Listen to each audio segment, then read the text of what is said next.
Was I too old to relieve student debt for nearly 5 million Americans and grow the economy? Too old to put the first black woman on the Supreme Court of the United States of America? He said, George Washington's army won the revolution by taking control of the airports from the British. We have a Biden speech in Wisconsin that he gave shortly before his unscripted televised ABC interview that we covered this morning, where Biden manages to perfectly lay out his goals for the future, what to expect from his administration, which is of umpteen more substance than any Trump speech where he just cries about 2020 and promises vengeance if he's elected. So I thought we could take a look at a few of these clips and discuss why voting blue is still of the utmost importance. By the way, if you wonder whether Trump has it all together, did you ever hear how he explained the 4th of July when he was president? No, I'm serious. This is true. His explanation how America won the Revolutionary War, I'm not making this up. He said in his 4th of July speech 5 years ago, he said, George Washington's army won the revolution by taking control of the airports from the British. To talk about me misspeaking. Airports and the British in 1776? It's true, he is a stable genius, this man. It's pretty clear that Biden has lost a step. Sure, he stutters more than he used to. He may even say the wrong words or numbers at times, but that's a far cry from Trump getting lost in absolute delusions that couldn't even be possible in reality, mistaking entire people, mistaking history, saying things that in no way could ever be real. Biden says we beat Medicare, meaning to say that we beat COVID, and that's surefire dementia. But Trump said George Washington controlled the airports in 1776. He said that 5 years ago, and MAGA to this day will still swear that he's the one that's fine. It's just the undying allegiance to a rapist, to a felon, that keeps credence from being given to Trump's own mental decline. That is very obvious. Biden says a statistic wrong or a year wrong, and Trump says that batteries don't work in water. It's really no comparison. I wasn't too old to create over 15 million new jobs. To make sure 21 million Americans are insured under the Affordable Care Act. To beat Big Pharma, the first one to ever do that, and lower the cost of insulin to $35 procedure. Was I too old to relieve student debt for nearly 5 million Americans and grow the economy? Too old to put the first black woman on the Supreme Court of the United States of America? To sign the Respect for Marriage Act? Was I too old to sign the most significant gun safety law in 30 years? To pass the biggest climate bill in the history of the world, not here, the history of the world.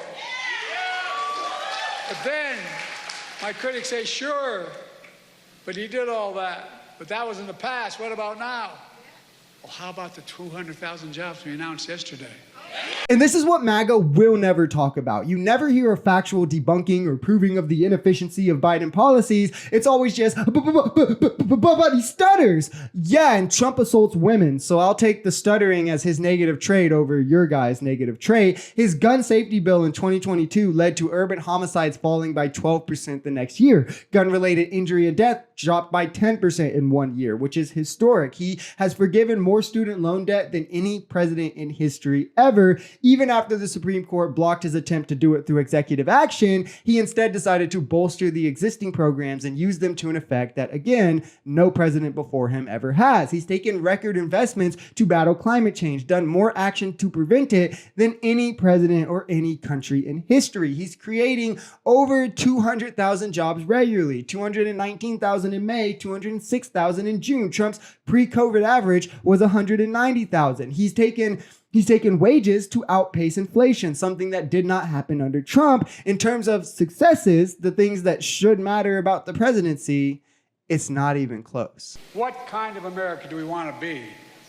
We want to be a country of anger, revenge, and retribution, or a country of hope and optimism and possibilities, as we've always been.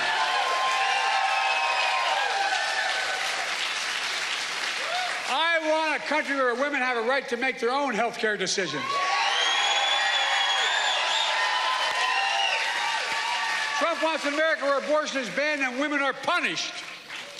I want an America where health care is a right, not a privilege. Trump wants to throw tens of millions of people who couldn't get insurance any other way than Obamacare off of Obamacare. I want America where the very wealthy begin to pay their fair share. Trump wants to give the very wealthy an additional, last time out when he was president, he gave them a $2 trillion tax cut, creating the largest deficit any president has in one term.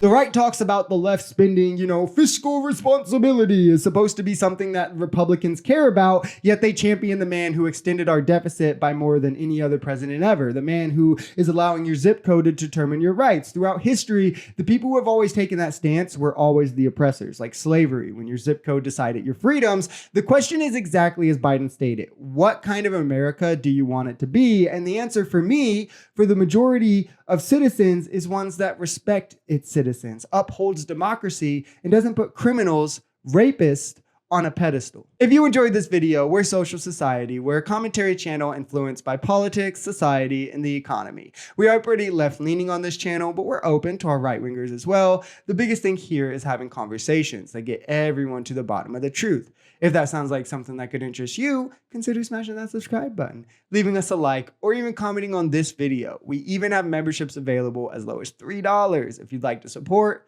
because the only way we become a society is together.